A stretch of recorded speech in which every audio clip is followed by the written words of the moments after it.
आसाम रे 18 वर्ष अधिक वयस्कों को आधार कार्ड मिलबनी। बेआईन अनुप्रवेशकारी को रोकवा राज्य में आधार कार्ड इश्यू पर अस्थायी रोक जारी कर आसाम सरकार। केवल अनुसूचित जाति जनजाति चा बगीचा कर्मचारी को छाड़ी वर्षक आउ काहा को आधार कार्ड जारी न करने को निष्पत्ति नहीं राज्य कैबिनेट।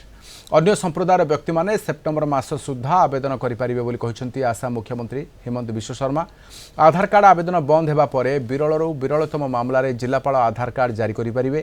तेज आधार कार्ड प्रदान पूर्व जिलापाल को स्पेशल ब्रांच एवं फॉरेनर्स ट्रिब्यूनल रिपोर्ट जांच करने को पड़ो आसाम मुख्यमंत्री।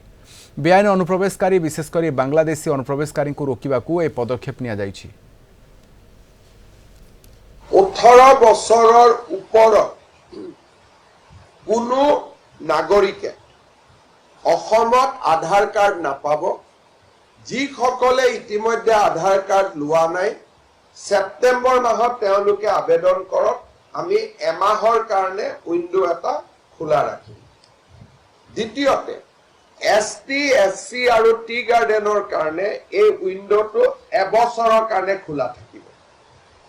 আৰু ইয়াৰ পিছতো সময়সীমা পাৰ হৈ যোৱাৰ পিছতো যদি ৰেয়াৰেষ্ট অফ দা ৰেয়াৰ কেছত কোনোবা মানুহে আবেদন কৰে SDC বা সাৰ্কুল অফিচাৰে দিব নোৱাৰিব, অকল ডিচিয়ে দিব পাৰিব।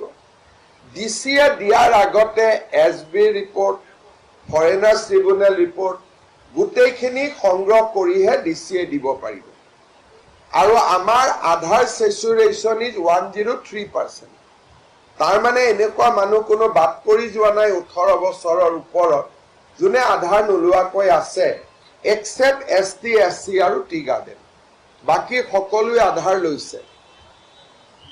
চতুৰ্থতে যি ধৰণে আমি বাংলাদেশী নাগৰিকক আবদ্ধ কৰিছো 100% আমি যেহেতু কৰিব পাৰিছো বুলি ভবা নাই, গতিকে এই ক্ষেত্ৰত যিকোনো মানুহে নাগৰিকত্ব যাতে আধাৰৰ জৰিয়তে ল'ব নোৱাৰে, this decision will act as a big deterrent।